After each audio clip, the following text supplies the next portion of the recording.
Welcome to PCC training website. The fact that you're here and I've said website means that you're on the website. Just a little bit to tell you so that you understand how our website works. PCC is a training organisation. We have put together all sorts of different training, both for CPD, continual professional development. We've also got training for those of you who are doing ICC courses. And if you're doing an ICC course and you want to know, is this course valid for ICC? It will tell you at the beginning of the course. This one, I hope, is an ICC course as well as a CPD course. Welcome to the site. Okay, we're going to talk today about the entrepreneur. Do you know, sometimes when people ask about entrepreneurs, some people say, are they born or are they made? Actually, I don't know the answer to that. So my question is one step further. Could they be inspired? So my hope is that this course, whether you're made or born, nevertheless, you can be inspired. Okay, let's get into the course, and let me tell you first of all where we're going with this particular course. And the next slide will tell you just where it is that I'm going to take you, and there are 10 units to the course. So here we go.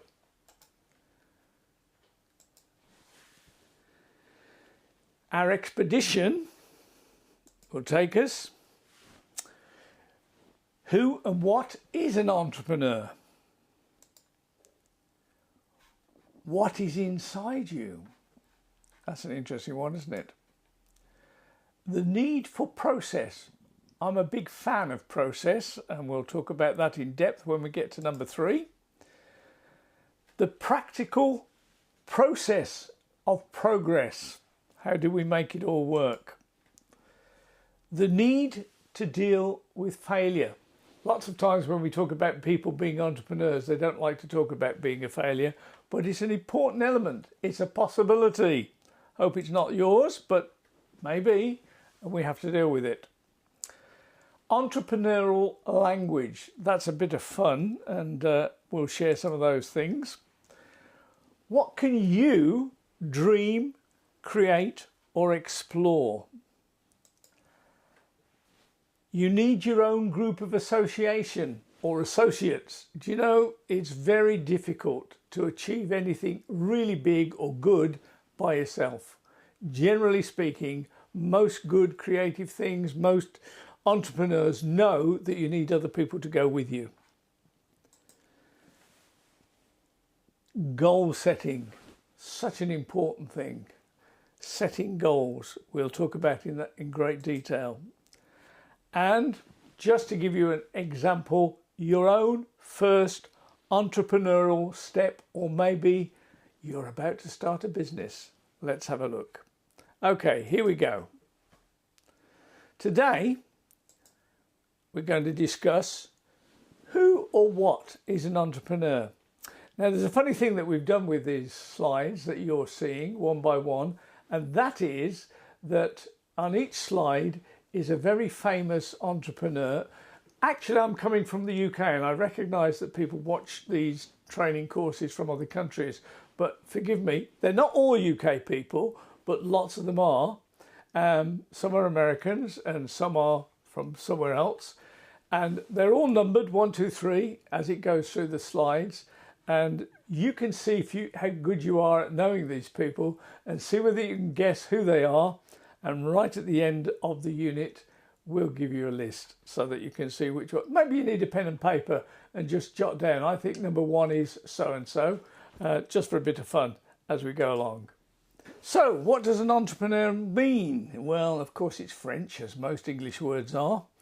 And it could mean contractor, builder, organiser, but we don't use that in those terms for modern English. We've anglicised it. And what is an entrepreneur? Well, what does it mean in practice is probably a better way of asking that question.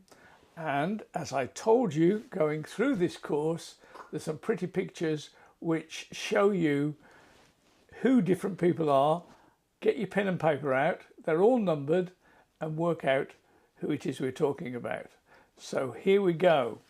Are you ready to just notice who everybody is?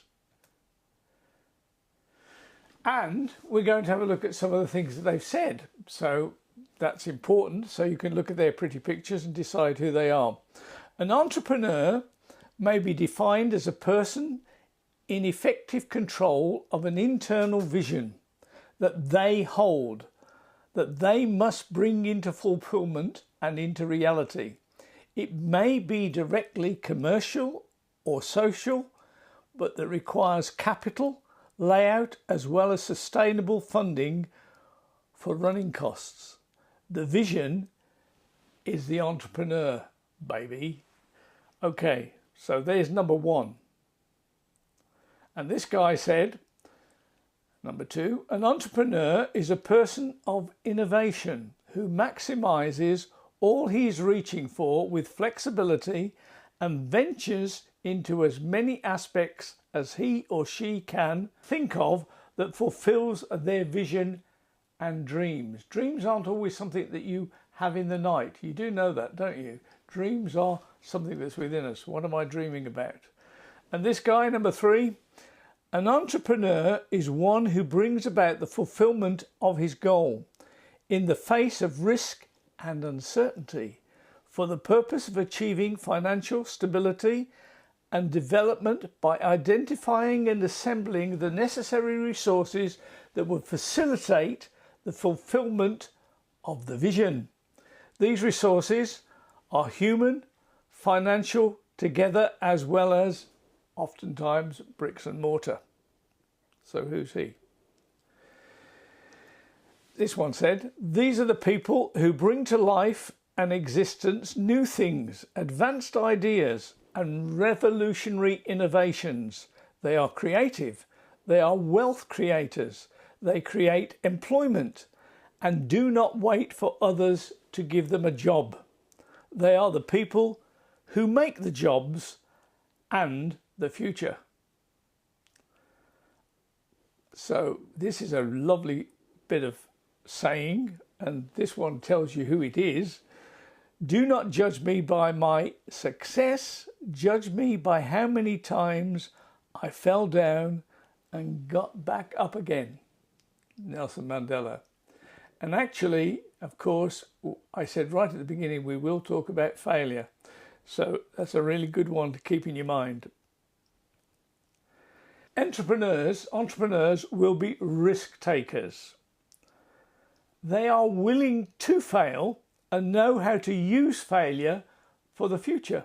Failure isn't usually the end of the story, it's the beginning of a new story, or maybe the same story done better. Entrepreneurs are willing to make mistakes. I've got a lovely one coming up here. He who never made a mistake never made anything.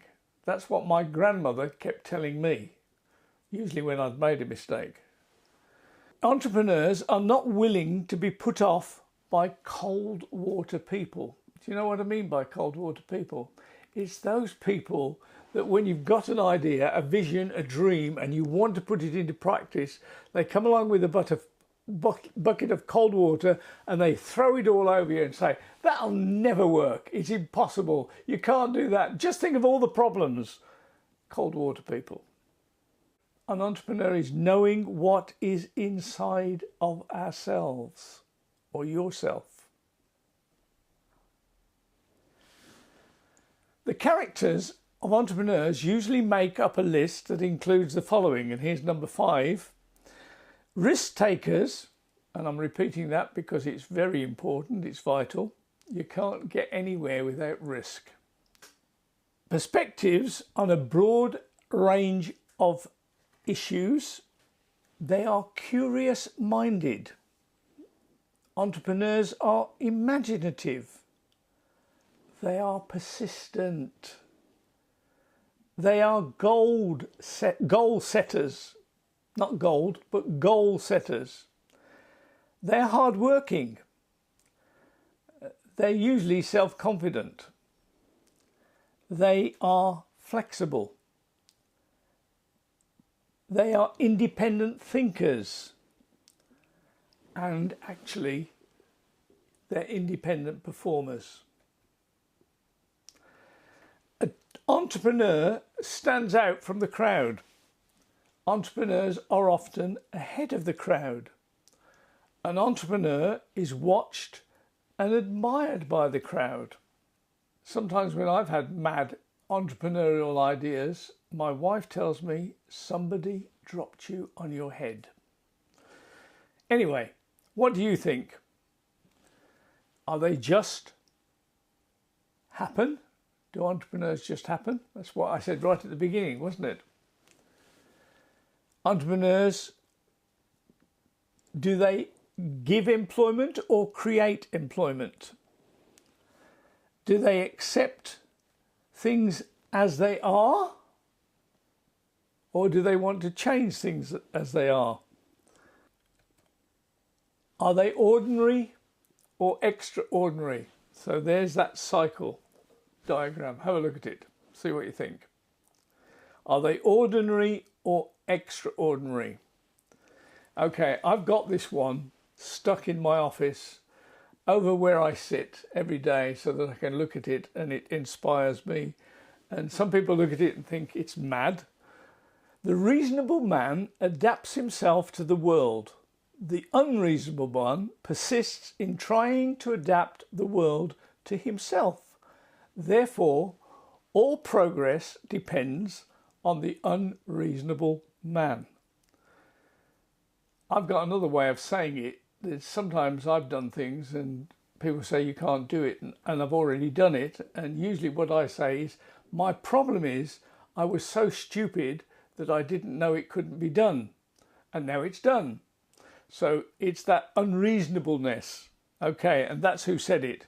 It was Bernard Shaw, Irish playwright, poet. Okay.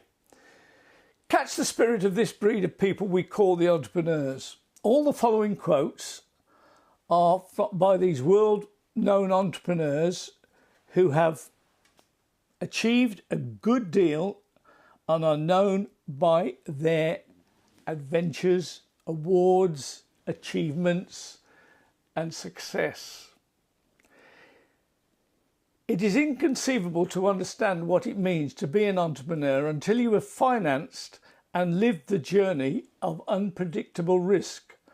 Entrepreneurship is a fearless pursuit to push the limits of conventional wisdom into previously unforeseen and uncommon directions.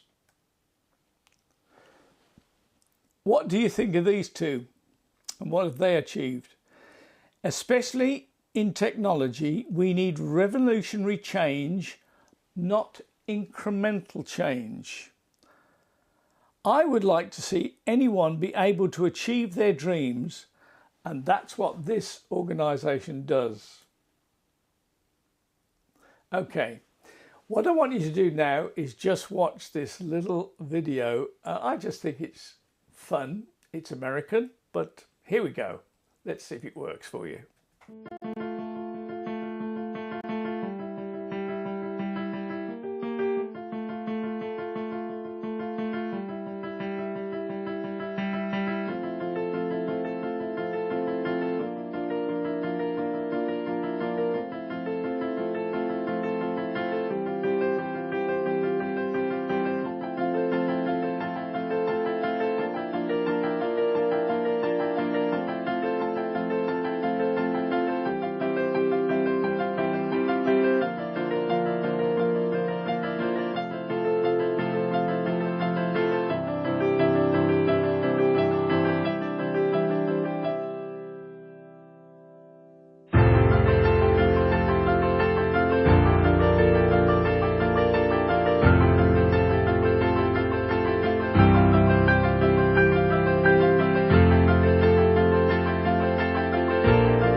So did you like that? Isn't it funny that little kids often think they can do all sorts of things, and why stop them? Maybe we need to get back to that little kid feeling. As long as you're going to be thinking, somebody said this, think big. Actually, I have a problem with that one. When I was in college, people nicknamed me Mr. Think Big. Actually, I took it as a compliment. I don't think that my compatriots in college always thought of it as a compliment, because I think probably sometimes I was a bit irritating. But actually, if you're going to be thinking, why not think big? So, choose a job that you like, and you'll never have to work a day in your life. My children say to me, or have said to me in the past, Dad, you work too hard. And I often say to them, no, I've never done any work ever. I'm just having fun. So if you like what you're doing, are you going to call it work? Okay, moving on. This guy, we're up to number 9 now. He is an entrepreneur, and he did something really amazing. And if you know his name, that would be good. Entrepreneurship is having a few years of your life that most people won't, so you can spend the rest of your life living the way that most people never can. And that was said by this man in the picture. And number 10, from my very first day as an entrepreneur, I felt the only mission worth pursuing in business is to make people's lives better. The art of delegation is one of the key skills any entrepreneur must master. And all of these quotes come from these people. A passionate belief in your business and personal objectives can make all the difference between success and failure. If you aren't proud of what you are doing, why should anybody else be? Right, a quote from this high achiever, and I really like this one. We have a dynamic and secret strategy plan. It's called doing things. You must be very patient, very persistent. The world isn't going to shower gold coins on you just because you have a good idea. You're going to have to work like crazy to bring that idea to the attention of people. They're not going to buy it unless they know about it. And this guy is a friend of mine, Dr. Patrick Dixon. And Patrick Dixon, I read a book actually that was telling me that he's in the top 20 most influential people in the world. He's actually a medical doctor, but he's also a futurist. And his website, if you go to it, just Google Dr. Patrick Dixon and it'll take you to his website. He's already had 5 million video views on global trends. He's a leadership, strategy and innovation. I did say to him one day, I didn't realise you were in the top 20 most influential people in the world. And he said, Adrian, please don't believe everything you read. So his global clients include some of these people: Google, Microsoft, BP, UBS, Siemens, General Electric, AT&T, and this video. So Patrick is an interesting character and it's worth looking at some of his things. I don't want to watch all of that right now during this video, but I wanted to give you the website because you could have a bit of fun and just take it home, click on your own computer and follow that link and look at the website and have a listen to what he says. But we do have, in a moment, some clip from Patrick that I just included because it was not a very big one.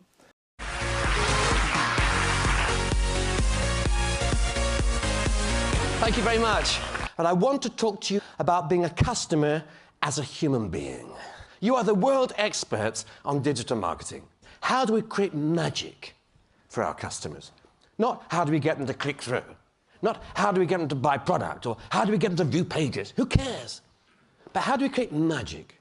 Magic for your corporate customers. I was talking to some of you today. You're telling me that the huge problem is your customers don't get it. Your big corporate customers are stuck in a last century pre-digital time warp, right? And part of your whole job is consulting with them, helping, dragging them into the third millennium. And on the other hand, you've got the customers who are in mobile, multi-channel, omni, whatever, and they're rushing out the door away from all the kind of pay-per-click stuff we've done for so many years. With your buying customer over here, and the people they're trying to reach over there, and you're stuck in the middle somewhere, trying to join them together to make the transition. See, there's one word which will drive the future of your business more than any other. It has driven the last 300 years of human history.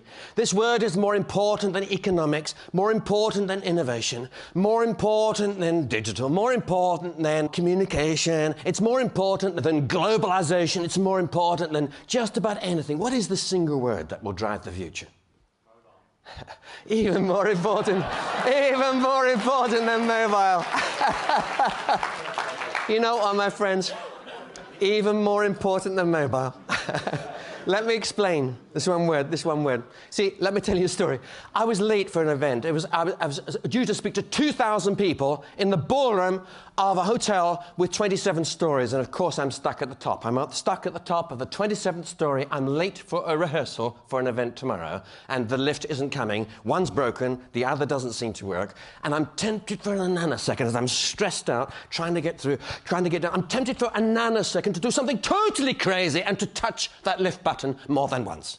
Now, I know that you would never even think of doing such a crazy thing. Okay, put up your hands if you have thought about it. You would never do it, but you have thought about touching that lift button more than once. Come on, let's have a look. Okay. Don't worry, the video is looking in my direction. It won't catch your faces. Okay. Now, put your hands up if you actually did it. Okay. Put up your hands if you talked to the lift. Come on. Come on. Okay, put up your hands if in the last 12 months you have talked to your car. You see, I talked to 1,000 airline pilots recently, and I discovered that every airline pilot in America talked to their planes as well. Come on, baby, it's time to go. What we learn is that you are the most rational, logical, analytical people in the world. You spend your life studying bits and bytes and focus groups and targeted groups and goodness knows whatever programmatic software you can get hold of, and all the latest fantastic tools that Google will provide. But I know that under this surface, there is something else that's running. What is this most important word? Of course, it's emotion. It's passion. If you want to know the future of the European Union, it's to do with passion. If you want to know the future of what happens, let's say, with the refugee crisis, you think that one child whose body was discovered on a beach was not the first child that died, but it captured emotion. Policy changed, and within hours, 800,000 people were welcomed into Germany. Emotion. I'll give you another example of emotion. A 20-second event hit Japan. It caused another 20-second, a crack in a nuclear reactor. As a result of that 40 seconds of human history, 40 years of energy policy change, because in Germany and Japan both cancelled nuclear. That has had a profound effect and will affect the energy markets globally for a generation. But in the UK and in China, we had a different emotional reaction, and we both pressed the boom button for nuclear. And we've both committed ourselves, both countries, to one of the largest expansions our countries have ever known in nuclear development, at the same time as Germany and Japan cancelled. Why is that? Because the future, my friend, is not driven by events, it's driven by reactions to them. And it's the same in marketing. We know that this is true, but it plays out in the area of trust as well. I suggest that one of the greatest reasons why this partner program is so important is because of the issue of trust. I faced that today. The reason why I'd spent my time milking all the contacts I could find at lunchtime is I have a client who needs an agency he can really trust to deliver something fantastic for a really exciting startup that is growing 60% per year with really bad digital marketing, and it could be so brilliant. Where do I start? I start with Google Partners. Why? Because it's all about trust. I suggest to you, trust is the only thing that they sell. It's trust. It's not even based on past performance of other companies. It's that actually we'll take care of you. That we'll put our best people on your job. that we will tweak it and optimize it, and we guarantee you'll get some fantastic results. And we will engineer the thinking inside your own business at the same time. So all the stakeholders really get it, and we'll grow your business together. It's all about trust. Trust, you see it in banking. Without trust you have no bank. Without trust you have no toy shop. Without trust you have no hotel. And you certainly, actually, there are issues of trust too within our own systems right now. I don't know what percentage of the mouse clicks through these systems are driven by bots and crooks and criminals. I don't know. I have no idea. I'm not an expert in this field. I do know that there's a perception in some of the big customers that it's an issue, and this creates a challenge of trust. Okay, so we're coming to the end of our time together, but there's 3 phases I want you to just look at. Phase 1 is the introduction, which is what we've been doing to this whole course. Wherever you're watching, whether it's morning, noon or night, check out the material that is on this website at home. Who and what am I? Not me, but you. You need to ask yourself that question. Who and what am I? And of course, you need to be asking the question, what's inside me? Now, here's that list I promised you right at the beginning of all those people that you've seen. And now get your piece of pen and paper and tick them off and see which ones you got right. First of all, let me run through them for you. Steve Jobs, Apple. Bill Gates, Microsoft, number 2. Alan Sugar, number 3, or Baron Sugar as he is now. He was the marketer of the Amstrad computer, if you're old enough to remember that. Mark Zuckerberg, a little thing called Facebook. Did you recognise him? Fred Smith, who is FedEx. That's a huge company, of course. You probably have heard of Jeff Bezos of Amazon, Larry Page and Sergey Brin, Google, Howard Schultz of Starbucks, and Mohammed Yunus. And he brought in a fascinating thing called the Grayman Bank. And basically his idea was to make available microcredit to people who ordinary banks wouldn't lend money to. And he created a huge industry of microcredit, mostly actually to ladies to start their own business and stores and things like that, and extremely successful businessman.